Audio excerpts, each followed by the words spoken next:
All right, so this is pretty cool. This is the time I got reincarnated as Yamcha.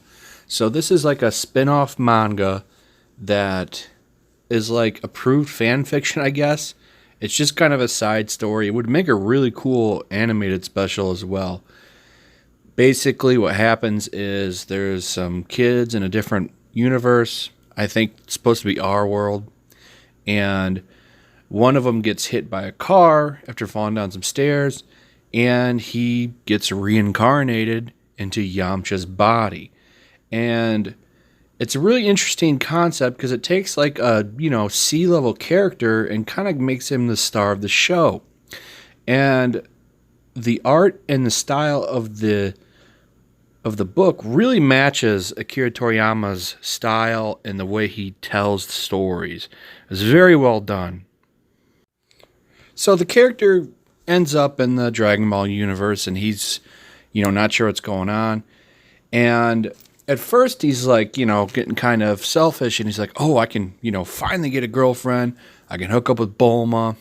And, to his knowledge, because he's a big Dragon Ball fan and he ends up using his knowledge, oh crap, I'm going to die if I don't change Yamcha's habits.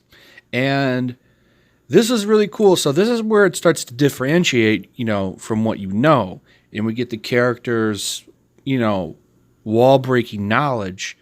And he uses that to his advantage to kind of improve Yamcha and turn Yamcha from, a small-time character into pretty much a main player of the series, which was really cool to see. Because unless you've played Dragon Ball FighterZ, Yamcha's always been a joke.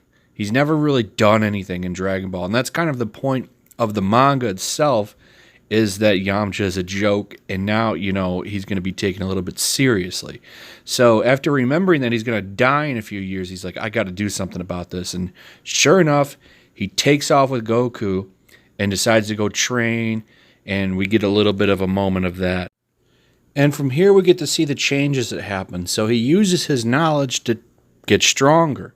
He, figures he did all of this training in Dragon Ball, and it's not enough. So what does he do? Well, during the time of the Saiyans, he decides to take a ship, the Namek ship that they used to go there in the first place, and he goes there and ends up training with Nail and getting his latent powers unlocked. And this is what gives him a real power boost, and that's really cool to see. It's like, this is exactly what I would do if I had that knowledge, especially if I was just a regular human. And this is one of the cooler moments in the show, or the manga, that I really enjoyed. And this, of course, pays off in spades as he goes to fight the Saiyans. He survives the Cyberman attack, and he even takes out Nappa. But the result, and this is kind of a weird thing, is no one dies from this. So there were a lot of avenues that this could have taken, which I'm sad that it didn't. Like, we didn't really get to see the Namek trip. There was no real reason for them to go to Namek, which is kind of a plot hole in this.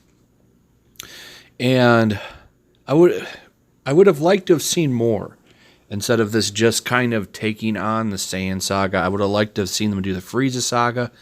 There's only 3 volumes in this manga, and I think that it could have went on at least 5 or 6. I'm kind of disappointed that it didn't do that. It would have liked to have seen more. I give this a solid 5. This is a masterpiece for sure. Easily one of the more fun Dragon Ball books I've read in a while. So we get to see him also fight with Goku side by side against Vegeta, which is pretty cool, but kind of short. And I give it a 5 still, but I wish that they would flesh this out. I would have liked to have seen a more knockdown, drag-out fight between them. We only got little pieces of it, and I really think this could have been a full-fledged run of like 20 issues at least. I would have really liked to have seen it fleshed out, but for a quick little series, like I said, it's 3 issues. You can't really go wrong with this.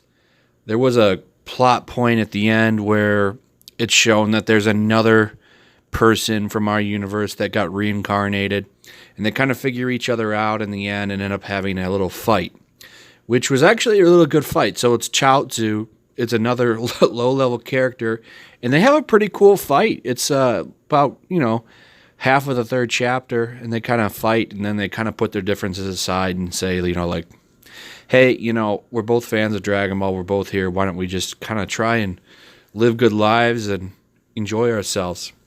And when it's all said and done, they end up going back to their world. But one cool thing is that the main character, when he goes, it seems that some of that power transfers over, because he can literally like he waves his hand with his power and it makes a big wind gust, kind of showing that he has the ability to use some of the power he got in the Dragon Ball universe, which is cool. So I think it would be cool to see a spin-off of that character in our universe with that power, maybe show something kind of come there. It'd be a good spin-off of Dragon Ball that you could do, which I think would be kind of cool to see. Will they'll do that or not? Probably not, but it's just something that's out there. They could do it. I guess if they have that room of Dragon Ball ideas over at Shonen, or whatever the name of the anime channel is that runs Dragon Ball Super. That's an idea that they could do if they wanted. I would watch it. But as far as this series goes, it's definitely worth a read. If you have the excellent Shonen Jump app, that's only $2. You can read all 3 on there for free, maybe even. I'm not sure if that's free without paying or not. But anyway, I really enjoyed this. I really liked it. It's kind of cool to see Yamcha kind of step up and do something cool for a change instead of getting owned all the time. And it's nice to just see him as a badass. So yeah, this is really cool. Check it out. I would give it a read for sure. I put it up there as a 5. It's great stuff. Check out my Stream Me and my Patreon. Links in the description. Throw a like up. Leave a comment. Let me know what you think about this series, or if you're going to give it a shot. Hit that notification bell. Subscribe. All that good stuff. And I will see all of you on the next one. Peace.